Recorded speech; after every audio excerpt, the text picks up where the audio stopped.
it tonight, 'cause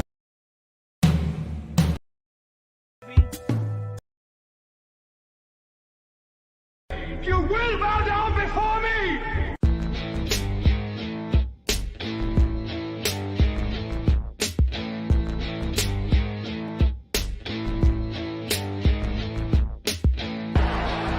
Acknowledge me.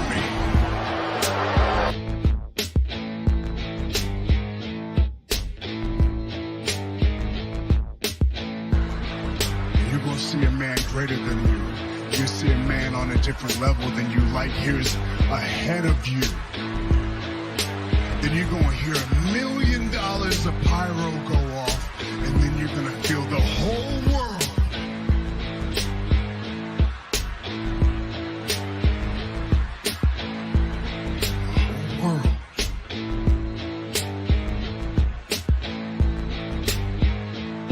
Acknowledge me.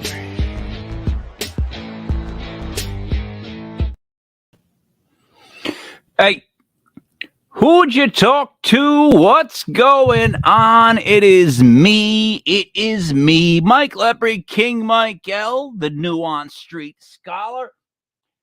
It is Thursday night. That means this is 7:05, well, 7:06 technically, and the return of Thursday night slot for the show that started it all, Legit Fantasy Football. We'll be doing Legit Fantasy Football from now till around 8 o'clock, 8:05. And then we'll be switching over to Legit USFL. You ask me, why do you have a show called Legit USFL? Actually, you're just asking, why do you have a show with USFL in it? Well, my friend, when you pick 22-10 on the year, actually, it's no, I'm at 35. Wow, I'm higher than that, I think. Yeah, because I'm not at 4. Yeah. I think I'm 22 and something like that. It's crazy what I am in USFL. I'm taking my time right now. I'm gonna have myself a beer. Brother Ray couldn't make it, but I am gonna drink an Italian beer in honor of Brother Ray, Peroni. Now, joining me as always, Mastradomus. What's up, M? You know, I've been playing a lot of chess lately, and I'm getting to learn a lot of the flags, and it's crazy because they always show you the flag that they're playing. And a new one came up the other day, and it was a country that I never seen before. Atale. Don't. I've never Atale.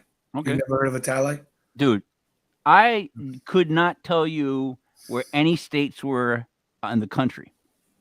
So I mean, like, when it comes to, like, look, I claim to be, now I'm using the Nuance Street Scholar. I can't call myself a genius. We had one of those, so I have to go that way. Where is the genius? Is he like abducted by aliens? Where is he? He's just living, I think, in Oregon. He's in Oregon? Portland, yeah. Oh, that area, allegedly. But yeah, Brother Ray had another meeting, which, wow, I don't know how many he's gotten away with of those. Sweet baby Jesus. You know, it's so funny that you say that, because I was gonna say, like, he went to like some ice rink or something, or maybe to like walk the dogs. Something came up with Brother Ray. I just, it's hard to get his time. It's hard to volley first time. He's a big deal. He's a big deal.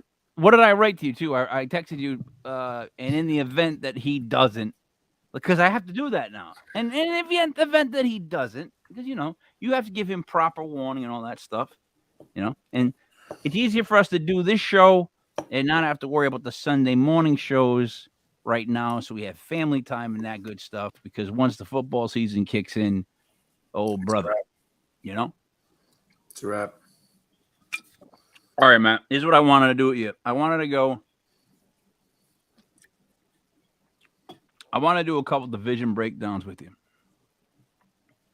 I want to look at the teams, We'll talk about like what they added, and then we'll give an opinion of what we thought they did better or worse than last year's record. So let me get to that. I don't know what division we should start with, because I want to leave obviously the NFC East, AFC East for when Brother Ray and you were both there. Okay. You know what I mean? Because obviously it's the. All right. Now I guess I don't have in front of me who they added and who they got rid of, but I kind of know in my head. So let's see what we both just know. Okay. Let's see. Pick 1 through 8. I'm gonna go with 6. And that would be the NFC North. Okay. All right, Matt. So the Lions were 3-13-1 last year. Tell me why you think they're better. Well, I'll tell you why, right? Yep. This is the reason, right? Because it's easy to see that they had a lot of things going for them. We caught ourselves jumping on the bandwagon quite a few times last year that we were wrong when we jumped on the bandwagon. We kept on telling ourselves it's the Detroit Lions. Why would we do this? But they could score. They were in a lot of games. And we hated on Dan Campbell. And That's fact. They're in a division that isn't just the Packers anymore, and that gives the reason for the dog pound, the rest of the dogs, to start looking at that stake and go, we have a chance. I would love to see, and I keep telling people, I would love to see DeAndre Swift.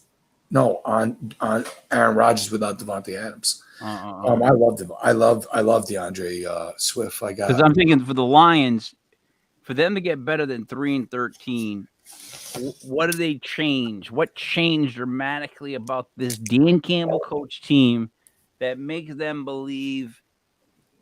Like, I mean, they kept this guy after 3-13-1 record. You know what I mean? So what do they believe? What are they believing about Dan Campbell? What's Dan Campbell gonna do? What's he bringing? I don't get it. Like, I mean, how much better did they get? Like, I mean, all right. How much better did they get? I don't know if before the year that they had like an idea in place of this is how many years we have set and what we're gonna build on. Like, say like right now, like they're looking at this as a building year. Say they get 7-8 more wins in it. Another building year, you think? Like that's what they're thinking this up? Because who's the quarterback right now still? It's Goff, but he's been serviceable. Mm-hmm. But listen, hear me out. Like, say, they got 3 wins this year, right? Yep. Say they win 7. If they go backwards, then you talk about if you become embarrassing, if the team's not listening to you, if they are not as competitive. Then you think about it, and we'll see. So you think they could be a team that could be 4 games better?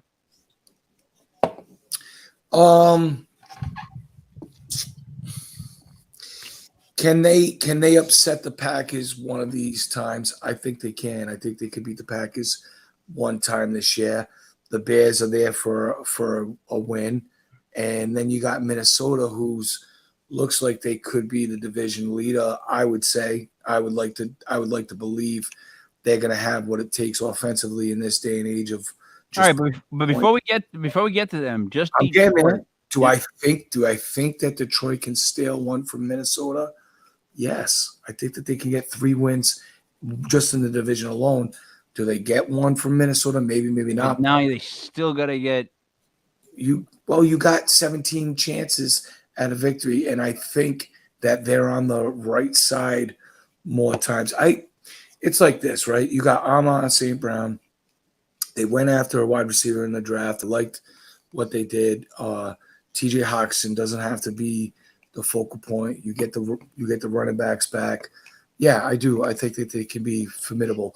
Then you got Jeff Okuda, who got injured early, and he is just a lights out corner. So I do. I think that I'm not arguing certain points with you, but I don't think they can get the 7 wins. I'll tell you what, I actually think by listening to you talk that I would set it at 5.5. I wonder what Vegas has. They could get the 5.5. Like It's probably right around win season. 6. Yeah, 6-win season. Yeah, you know, Throw it and up 3 the thing games. is, right? What does the front office think is a successful season? I don't think 6 wins is going to do it. So when I say building block, it's got to be just making or just missing the playoffs. I think they're going to come in at 6 wins. I really, really do. Like, I think if they get better, they'll get better like that. You know what I mean? But we'll see. I'm not. You know, they got a lot of guys that have been hurt. They keep getting hurt. Like a lot of offensive weapons that they could go with. But I do not believe in Jared Goff. I don't. I don't. I wish I did too, because that kid's arm is a cannon. Awesome. It's a cannon. It's like a cannon, for real. It just goes to show you, like, you really have to kind of be a coach at the quarterback position. You have to see the X's and O's, because you can see where he's like smooth, clink, clank, clank, clank, clank, clank, clank. He's clinkety. Like, I remember there was one year when he was just starting to break out and he was being a fantasy like monster. And then there was anytime he's seen a formidable defense, it was bunk, bunk, Yep. bunk. And that was the year that they seen the Patriots in the Super Bowl when he really started to like do really good. And I knew that was not going to bode well for them, because they had a really good defense that year. And sure enough, the Patriots didn't even have to like throw up on themselves, and they won that game because it was 13-3, the most disgusting Super Bowl in history. But they really, that's a tribute to Jared Goff. And I think right there, that game, Sean McVay was like, I have to get this kid out of here. I can't come to the biggest stage and have this kid. And there's a few plays like the Brandon Cooks touchdown that was hung up there. If that was delivered on a rope, you're talking about a different ball game.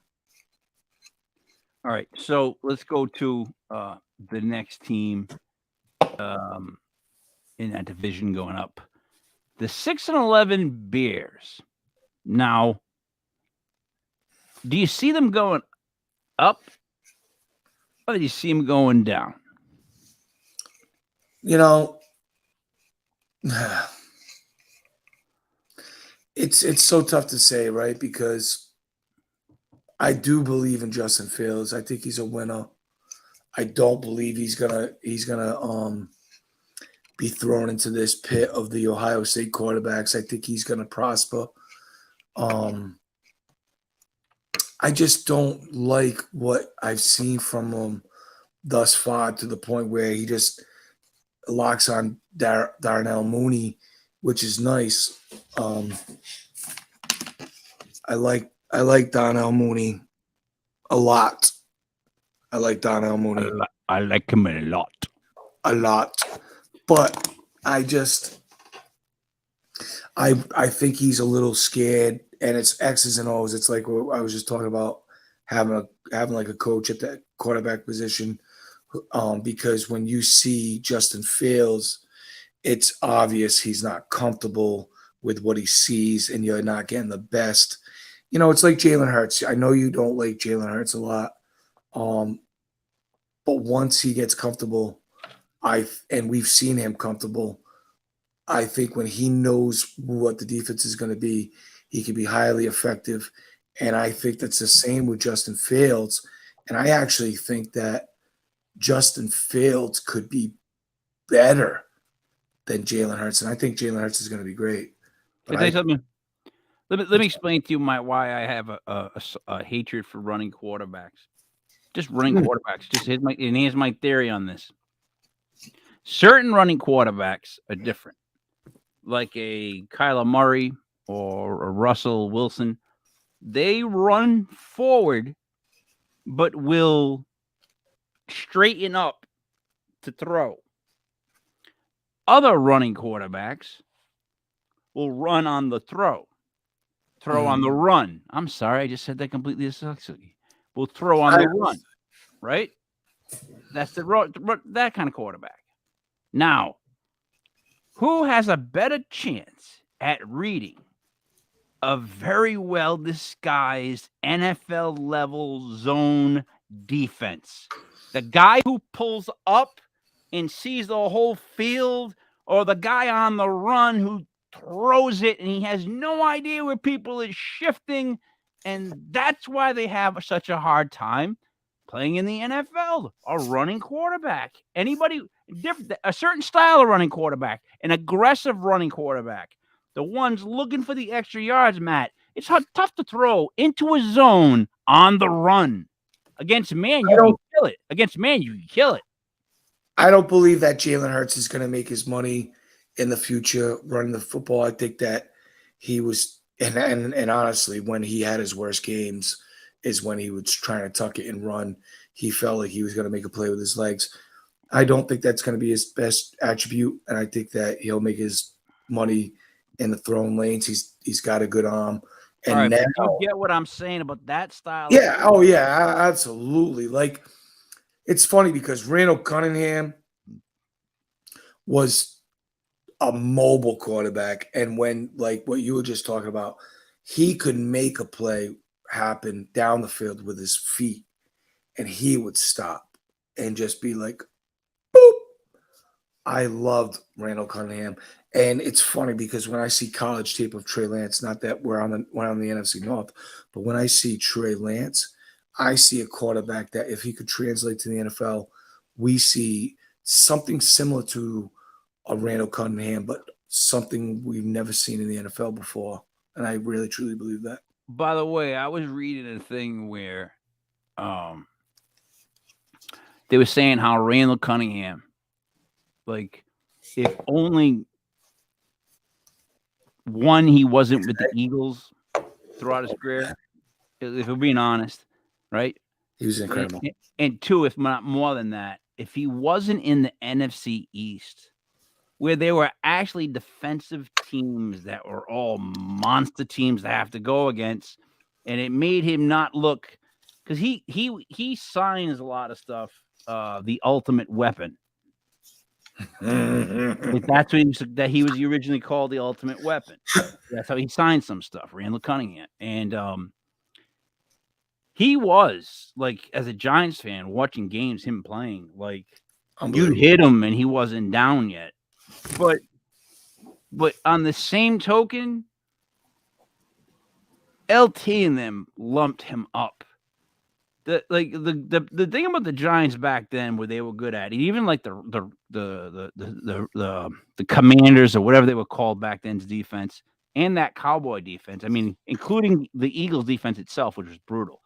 All four of those NFC East teams, they hit you enough where I don't care what quarterback you were soft mush by the end of the game. The rules were so much different. They hurt you, right? And we pounded Randall Cunningham. So he actually didn't get as most as you'd think.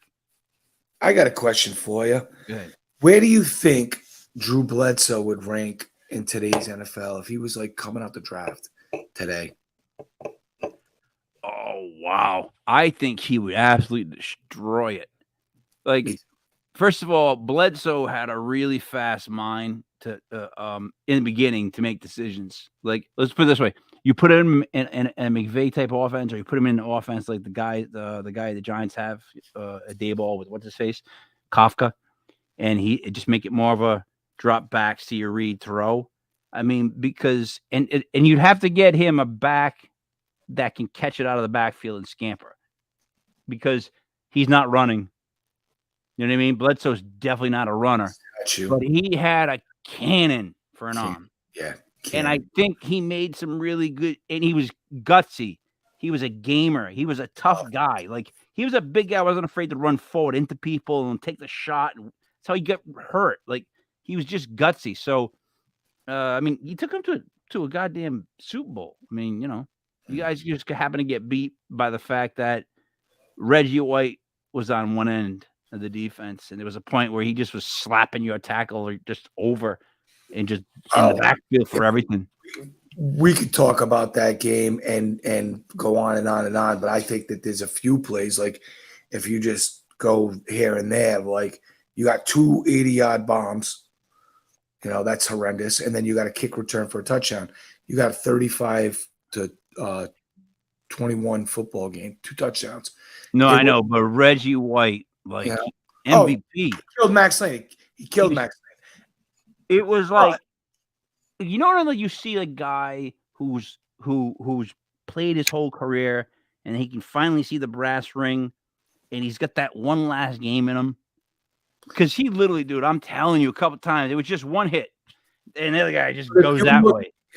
I personally believe, right, and this is crazy, right, that was the Patriots' best team of all time.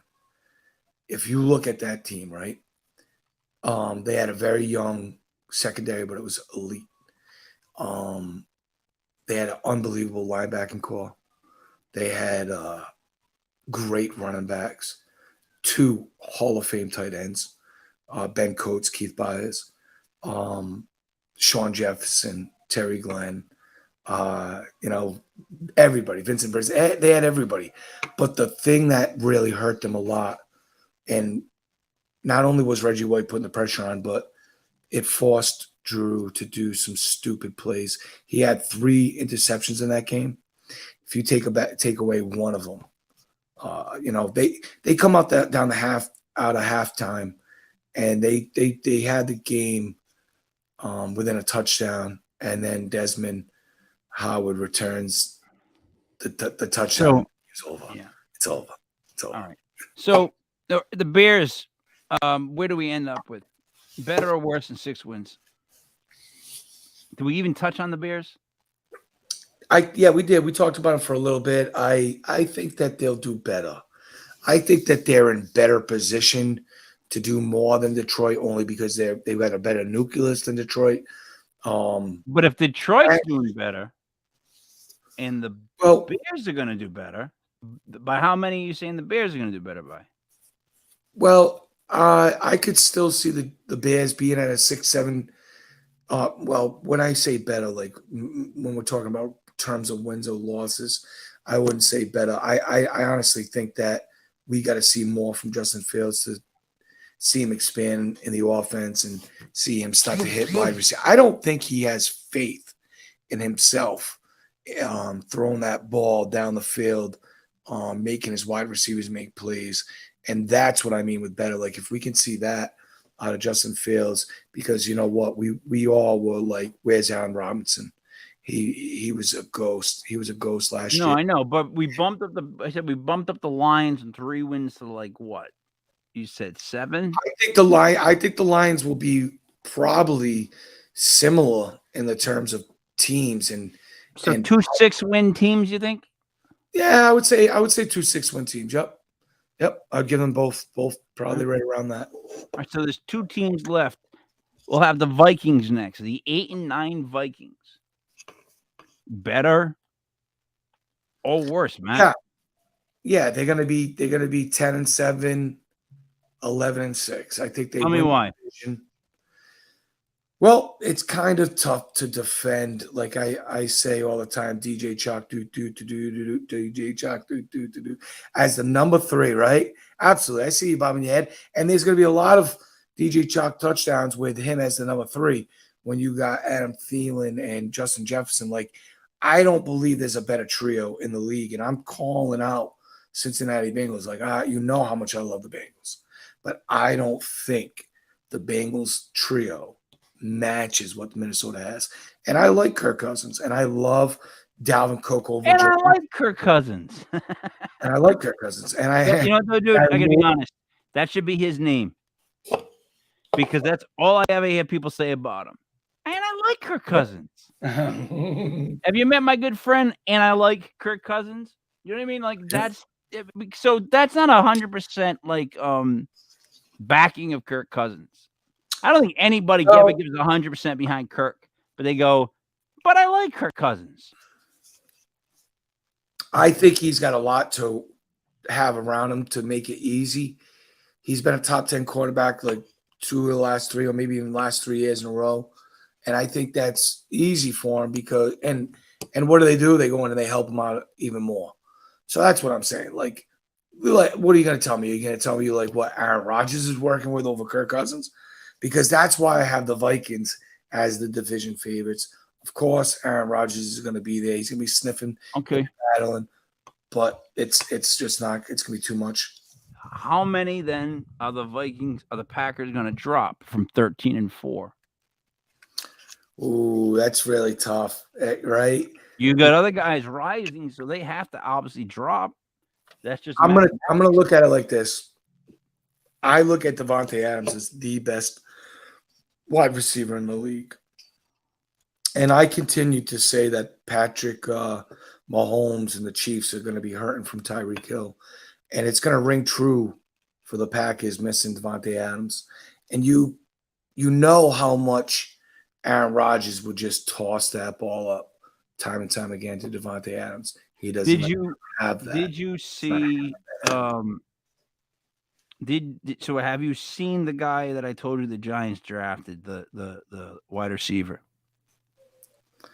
I know you were talking about him. I have not been able to check out the highlights. If you want to text me or tell me his name, I'll definitely go check him out right after this and everything. I'll look up some highlights. Wandale Moore. Wandale with a W. And where was he from? Kentucky.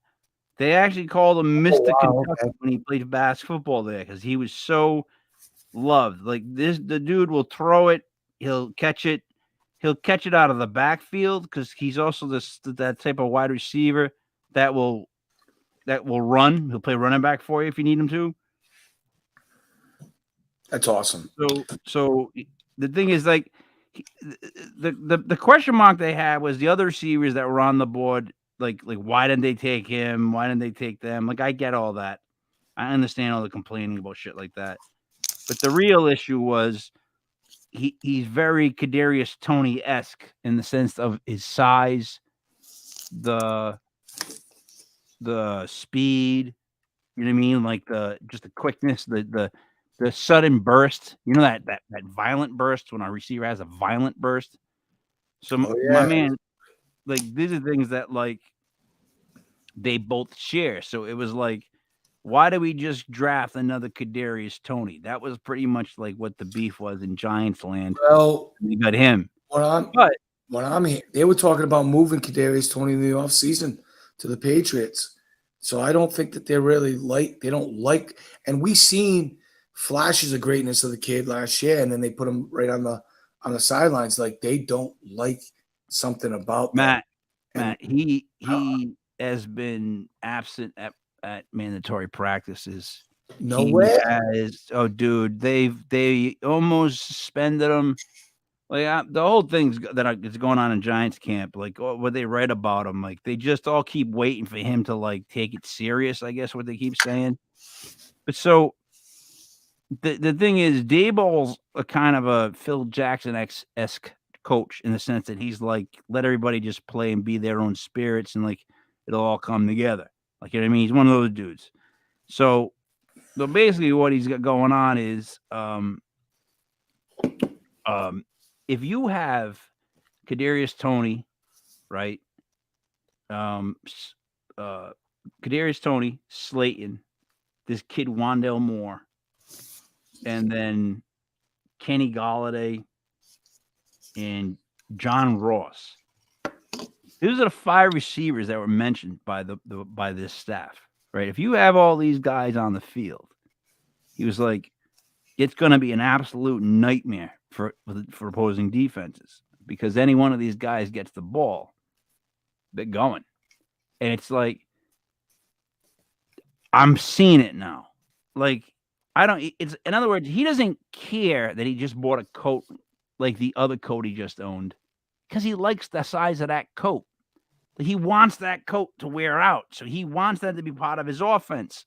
So people are like, why would you get another guy to just like, what's his face? And he's like, because I would rather have a better what's his face. Like, he's being a jerk, but I need that type of receiver. So I don't know, man. I'm wishing them much. So, what do you think's wrong with Green Bay then? Why do you think what do they drop? How many games? Well, what's wrong with Green Bay, right? Mm-hmm. What's wrong with Green Bay is they gave Aaron Rodgers, they succumbed to him. He wanted the contract. Pat Mahomes wanted the contract. Now, what do we see? We seen the opposite with Tennessee. I'm not giving the wide receiver the money that it's the contracts by these players that are going to break their teams and force them to go to the basement. Like, what do you want? You want the quarterback. Of course you want the quarterback. That's what's going to make you have people tune in. People are going to buy tickets to the seats if they have Aaron Rodgers. They're not going to have Sean Love. So you had to make a decision. And as soon as they made the decision, now you minus Devontae Adams. But Devontae Adams was talking. He never wanted to stay around. Well, what he's trying to say is Aaron Rodgers is going to retire soon, but he never wanted to stay underneath the shadow of Aaron Rodgers. He wants to go make a case for himself down there in Oakland as the best wide receiver. And I love it because I've always said it, and it's true. But you can't lose that in your offense and not feel it, and they're going to feel it. Cool. So, who is their number one replacement, fam?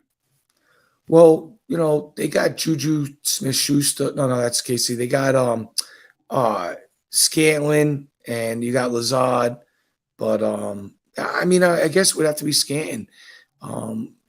MVS, Scantlin. So, he's going to be the downfield guy. But I don't think you're going to see, listen, the reason Aaron Rodgers hasn't gone to more than one Super Bowl and won one Super Bowl is because he is the guy who throws the ball away if there isn't a play to be made. So he's not going to feel comfortable going with this guy who he hasn't practiced with. He's a prick. He's a prick. That's at least my opinion. I know some of the guys, I don't think that about him, but I keep saying that all the time. There's a douche factor when he's involved. And you know what? That guy.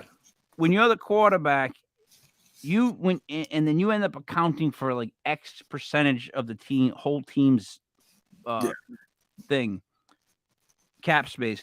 Like, you really gotta like what is your you obviously are showing your hand as far as what you want out of this sport, because if you're going to be the kind of guy that takes that much cap space where your team can't go out and get like anybody else of any worth because you're literally that much of cap space, you're waiting. All you're doing is you're waiting to have a bad season, and be lumped off as cap relief. That's what big contracts do, by the way, right? The quarterback has a bad season, and all of a sudden the general manager's going to hysteria, right? And there's like an albatross hanging over the whole entire preseason or whatever it is, and they got to get rid of him because he's not worth all that money. Because last year he didn't have as good a season. Because literally one bad year in the NFL, man, and they're throwing you to the wolves. You know what I mean? So, yeah, I don't know. That's hold on. Ready? We have not been big supporters of Baker Mayfield, but 2 years ago, I hate him. I hate the guy. Yeah. 2 years ago, he was pretty damn good. Yep. He gutted it out, had an injury. We were the first to call across the country that he was injured. We did. Other than Cleveland, maybe. Other than maybe one guy in Cleveland, it was us. Now, yep. And now he basically gutted it out and played because there was nobody else. You didn't want anybody else. You put him in there. He looked bad and did bad, but he played. And now you go out and you get Deshaun Watson. You know how I feel about Deshaun Watson. If you're, I don't think he's gonna play now, dude. But that's what I'm saying. How Cleveland Browns is it to go and you finally get a quarterback, and then you get another quarterback on top of the quarterback, and the quarterback that you get might never even play or not play for a while. No, I think it's good to have Baker there because now you at least can have him play. No, that he might not. they must hate. Like, I don't even know if Deshaun practiced, because they gotta hate each other. Hold on. Is there new commercials being made of Baker Mayfield like throwing gas on the stadium, be like, "My house? No, this ain't my house. My house. This ain't my house. I'm gonna burn this house down." No. The best commercial they could make is Baker at the front door with his key, and it's not opening the gate, and then Deshaun comes up behind him and he goes beep beep, and it just opens automatically. He walks in right past him because Baker's out, baby. That's definitely not his house anymore. No. That poor bastard. You know, that poor bastard. For real with that kid. Like, because you're right.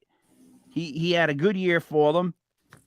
What happens? He comes back, right? He gets banged up. He like an idiot, instead of just getting out of there and getting surgery and just calling it a season, right?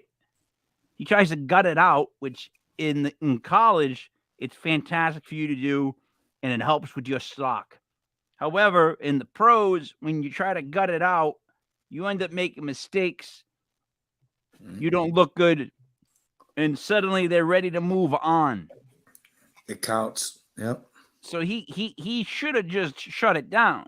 When that shoulder injury happened, and it happened early in the season, dude, because we called it early in the season. We announced it. I remember hearing it from somebody who had like a big Cleveland Brown type like podcast. And when I heard that, I'm like, makes sense. Look at the way he's throwing it. Like, look at the shit he's doing wrong. And then we discussed it. And yeah, it does make sense. But why is he still out there then? And then he announced what he said he had one, what, the 10th week? Something like that? Something stupid. He's like, yeah, I've had a shoulder injury. It's like, yeah, no, shoot, dude. You had it the whole season. Why are you out there? Like, you're not helping the team with you out there. Like, that, like, so I don't like the kid, but that's one of the reasons I don't like the kid. In the sense that, like, God forbid you're not out there. You know what I mean? Like, the team's gonna not make it. Like, no, shut it down. Like, you know what I mean? You're not gonna walk on water. You're not gonna, like, you know what I mean? This isn't the year you're gonna win it all. Just shut it down. No, it had to be him, Matt. You know what I mean? He just, the way he was, like, he wanted to keep playing, which, again, enjoy your toughness, but you got to have somebody in your camp that's like, just shut it down. Just shut it down. Like, you're starting to look really bad. Like, you're not helping the product at all. Like, you do not look good. You know what I mean?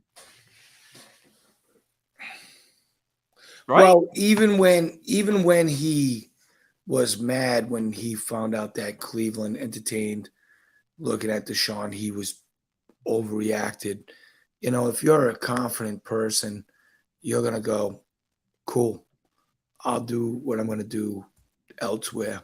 And, you know, nobody likes somebody that's unbecoming, unraveling. What it shows is they don't deserve it, and they know they don't deserve it. And they're pointing the finger at other people. But really, honestly, I would be entertaining Deshaun Watson over Baker. You're looking at the window of opportunity closing. We had Cleveland. Brother Ray had Cleveland as a Super Bowl favorite last year, representing the AFC. That's because they got a great offensive line, great running backs. We don't even care who their wideouts are. Their team, their defense has just been so good for so long that they've been in the question of who, you know, are they going to be there? They had some very awesome upset victories of the juggernauts of the league, so they had reason to believe in themselves. So, you know, Can ahead. I do my defense of Baker Mayfield, which, like, I really don't want to defend Baker Mayfield, but I can do in defense of Baker Mayfield. Like, in defense of Baker Mayfield, so I go out, I play hurt, right, for you guys. First of all, I am the face of your organization. I am selling tickets for you guys. I am the thing for you. I am the only thing for you, right? I got my chunky soup commercials or whatever they are. I have no idea. I don't try to watch. You know, I am the Cleveland Browns. So you go out and do me dirty by behind my back signing Deshaun Watson. Like that after I played a year hurt, and you know I did, to like help this friggin' franchise. And for that, you go out and you get Deshaun Watson, a guy that's had more friggin' allegations against him. I mean, than like I threw touchdowns. Like, you know what I mean? It's crazy. Like, so I don't get. If I was him, I'd be like. All right, I'm Baker Mayfield. Ask me how I feel about the Browns signing Deshaun Watson. Go ahead. Hey Baker, I don't know if you've seen it or not, but how do you feel about us just picking up Deshaun? The Browns signed Deshaun Watson. Yeah, we just picked up Deshaun Watson. He's a quarterback. You're a quarterback. How does that make you feel? Makes me feel like the Browns should eat a dick. That's it. And they'd be like, "Excuse me, you heard me." The Browns, and I like, because that is a horrible, dirty move. It is. Oh, and I think that they're going to. I think that it's so funny because Houston definitely knew, and they were holding back. And as soon as they went down, it all opened up. It all opened up, and they were like, "Ha ha ha ha ha!" I can just see them at the trade. So this is all that Deshaun's done, and you see them like, and then there's like this young girl from Legal, and she's like, "Well, what we didn't mention was the two," and they're like, "Shut up!" Boom, smack. They're like, "What happened? She was having a seizure. You punched her." Bang, pow, boom. Just trying to help her out. Oh yeah. Like, shut up. Absolutely. Don't say a word till we get him out the door. Don't anybody say a word. That's exactly what it was, dude. That's ugly. It's true too. And all right. From what I'm hearing, we'll get off the Watson subject, is these women don't just want civil, and they're mad. So I don't know the whole legal, thing, but from what I'm hearing is a lot of these chicks aren't going to be just happy with being paid. So we'll see. This might just be the beginning, Let me tell you something. There's something about this one, right? That now I always see things as allegedly, this, that, the other, all these things. That's how I like to look at things. But these seem creepy, right? He seems like a creep. He seems like a real There's creep. something very creepy about these. On top of that, his lawyer was on TV claiming that happy endings were part of a massage and not sexual. Actually trying to defend that. When your lawyer is trying to defend that on TV, oh boy. Good move, Browns. Attaboy, Browns. The thing is, right, is he probably had these girls and they knew what they were going to do, but there was so many times where they said he was just being so like aggressive continuously, and they were saying, now who knows if that happened or not, but I'm going to say it did. And I'm starting to side with the fact that when I think about this whole thing, it's not like are you not I know many people who are good looking dudes who got money. They've got no game. They don't talk. They don't know how to talk. I don't know where he is with this, but it seems to me like this is something he gets off on, and it's disgusting. It's like there's something weird with it all, and I just don't like the odd. It's truly odd when somebody's sexual thing is something that's cold and almost like, just I could,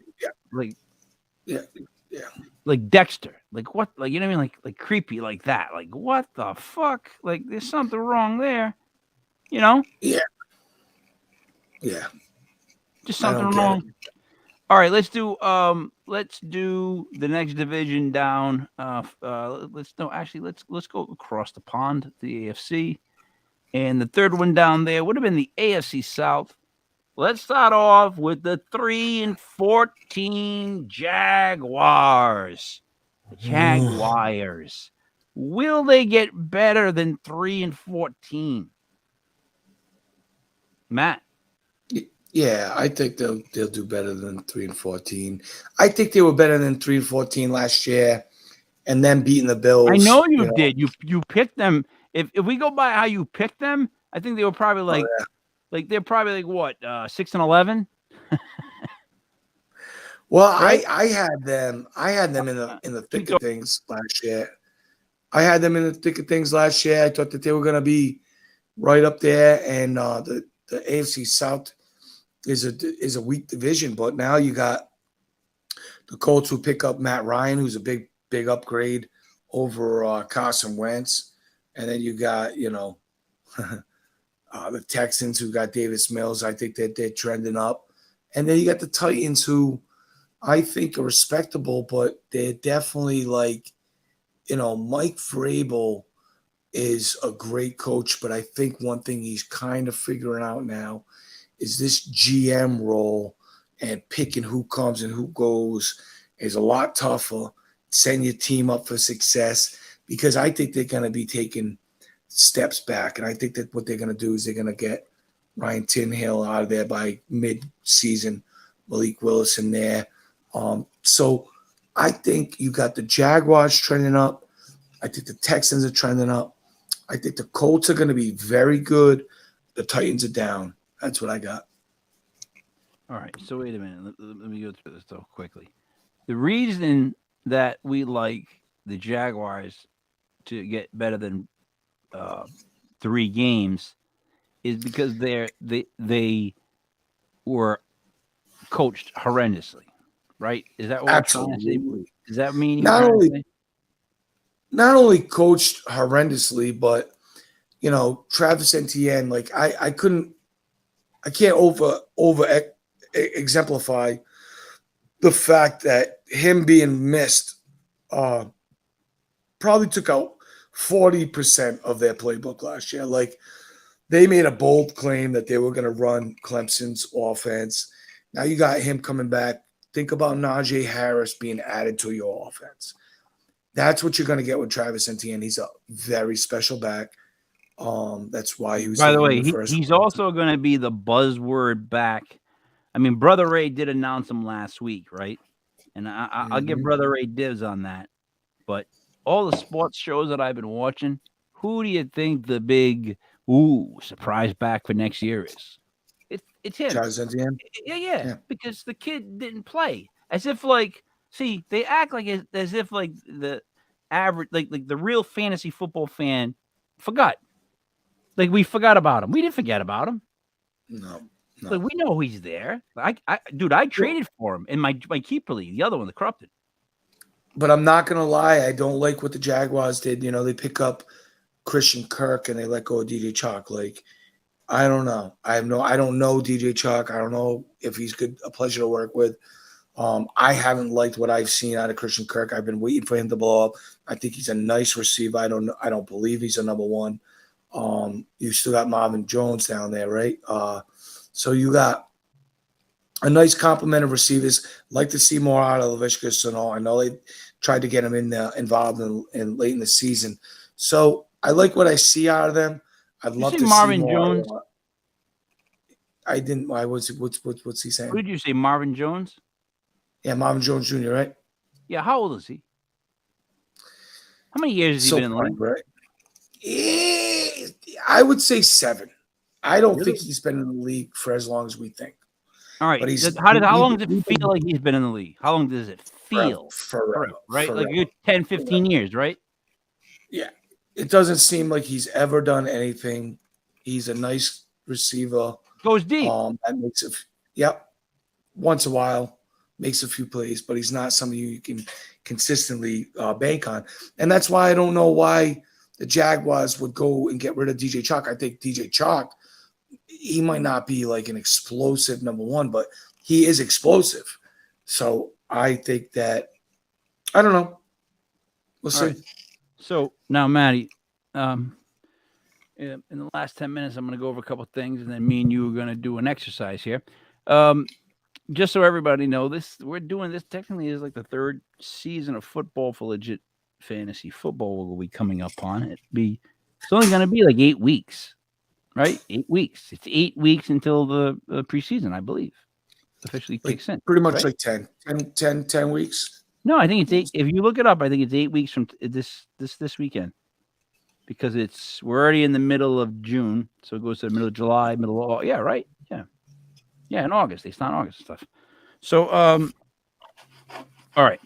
Also, so legitpodcast.com. We are doing a second paranormal show on Tuesday nights. It will be called Legit Paranormal Vacation Planners. Basically, Matt, what it's going to be about is I'm going to act like a vacation planner trying to book someone for a certain city, and Buddy there with Elise Gianmarco, who is goes way back to the Conjuring.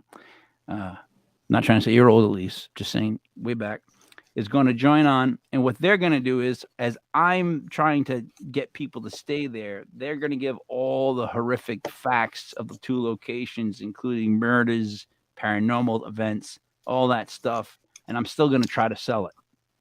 So it's going to be a fun way to do a paranormal show and get all like the weird things we're doing for Rhode Island this first weekend coming up on Tuesday. 2 locations, the Biltmore in Providence, and I keep forgetting the name of it. The Horrible Inn on Douglas Ave. What's that? The motel, the one you don't want to be at, the one where everyone kills themselves or they're doing heroin. Bates. You know the one I'm talking about, though. Motor Lodge. No. It's the fuck. What's the name of it? We're doing the Wood Lodge. Wood Lodge. Oh, really? So you're gonna go there and you're gonna? No. We're just gonna discuss them as if I'm trying to book people to stay there. Like, those are gonna be my 2 choices to get people to stay. And because that motel, people have killed themselves 100 times over, right? The one I'm talking about. The one on Douglas Ave, dude. The one that when you're going, Douglas Ave, you're going towards Lincoln, and on your left, it's that it's that lodge, that inn that's way back, that motel that's set way back. Where on Douglas Ave? So say you're at my house, right?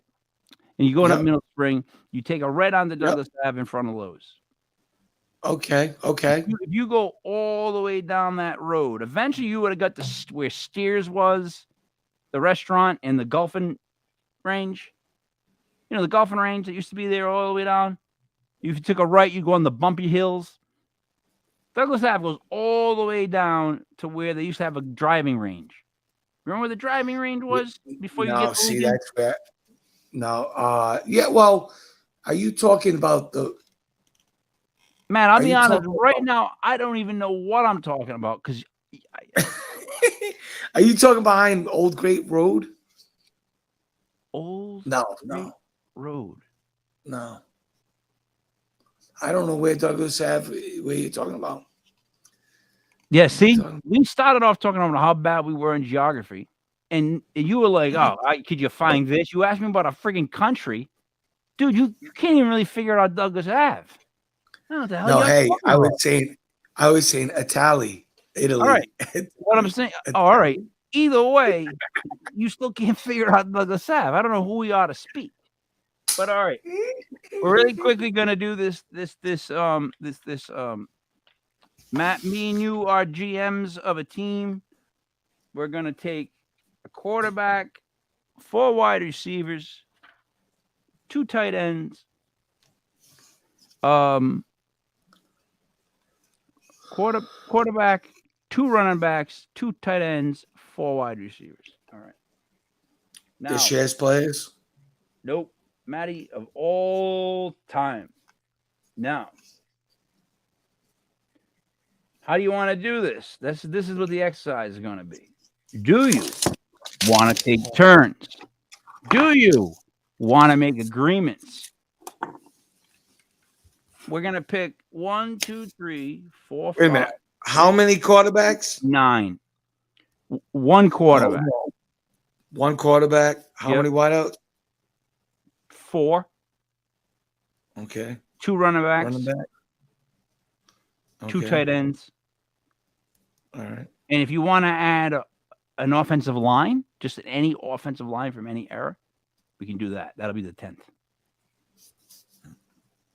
All right. Okay. Now, how do you want to do it? 2 running backs, 2 tight ends? Yep. It's a total of 10 spots. Okay. And what do you mean? How you gonna do it? How do you? What do you? Well, here's how do we? Me and you, GMs, are the same organization. How do you want to do this? Do you want to take the best person on each spot, or do you want to pick one? I pick one. Like, how do you want to do this?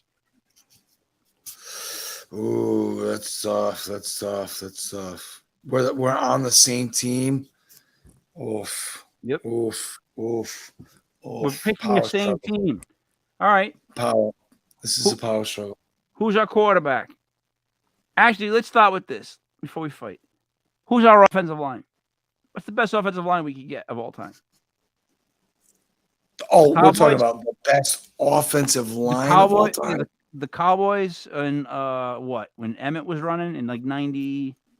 How about Denver of when they played the unbelievable D line of Green Bay? That was a great O line too. Yeah, but Denver Broncos with Terrell Davis. Terrell Davis was the Cowboys.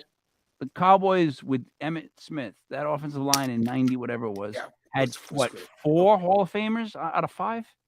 I mean, dude, I hated them. But we got to go with them. I think it's the 93, we'll say, Cowboys offensive line. They were just that good.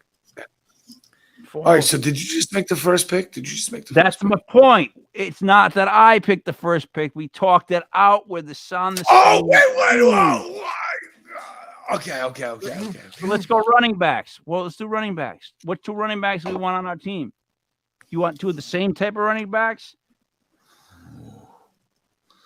Ooh, that's tough. You want to take somebody like really good? I'll take Earl Campbell.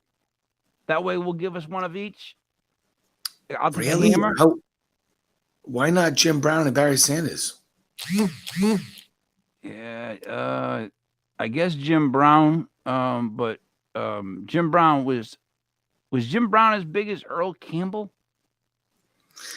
I think he was bigger. Yeah. No, I don't think Earl Campbell was. No, Earl Campbell was huge, right? Earl Campbell was great.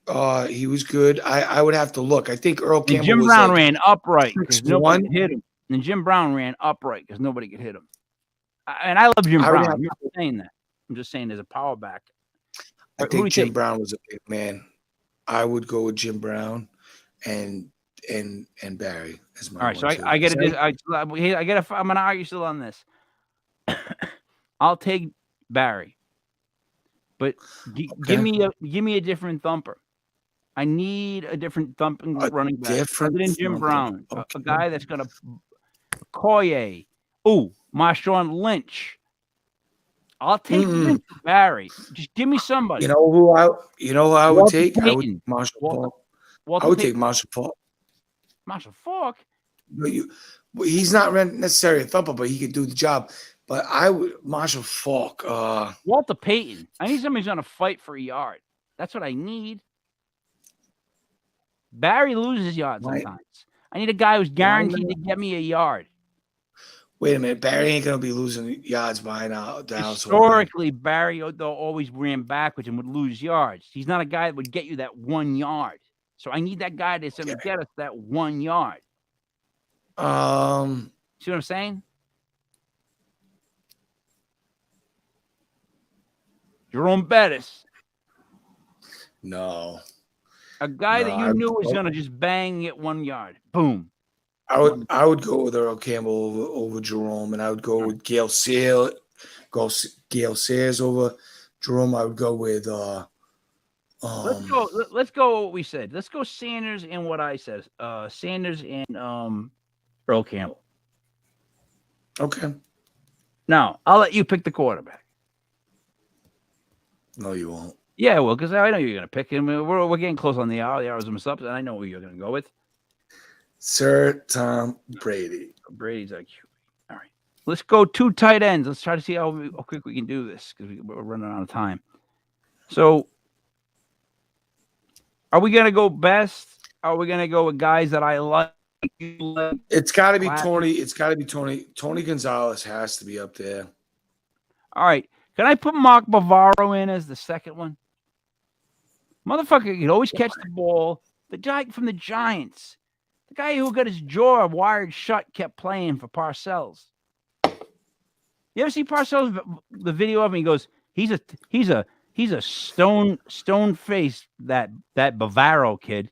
He goes, I'd hate to fight that son of a bitch in an alley. Like, come on, man. He was the original, like, Gronk before Gronk. He just didn't celebrate. He was a guy who catch it over the middle, catch a beating, get you 10 yards. You know, make sure you send me the name of that. What is it? Volande Moore. I'll remember that name. If you want to look at Gronk before Gronk was Gronk, it was Ben Coates. Remember, I said the Patriots had the best team of all time when they had Ben Coates and Keith Byers. Ben Coates was a banger. But people didn't appreciate him as much as they should have. All right, wait. Let's go. We'll go Tony Gonzalez, and then I guess if I'm gonna have to pick, I'm picking Antonio Gates. Yeah, absolutely. Those two will make a nightmare. All right, 4 wide receivers, Matt. Rice and Moss. Well, you know, it's so funny, right? Because I love Moss, and he's deserving of this conversation. I got Rice and I got Megatron, and I don't know because I've actually talked about the top 4 wide receivers of all time before, and I honestly don't know if I got Randy Moss in the top 4. I really don't. Is he a hit? Is he? Yeah, I gotta go with him because he with really horrible talent. The dude, there was nobody that could go deep and go up like that mother. He killed what he did was he outran the defense, and of course you don't break the defense's back. He did that, but besides the 2007 season, and even in times when, like, say the last game of the year when the Giants were beating the Patriots in the regular season for the last game, and it gave them every intention and know that they can hang with them and play with them.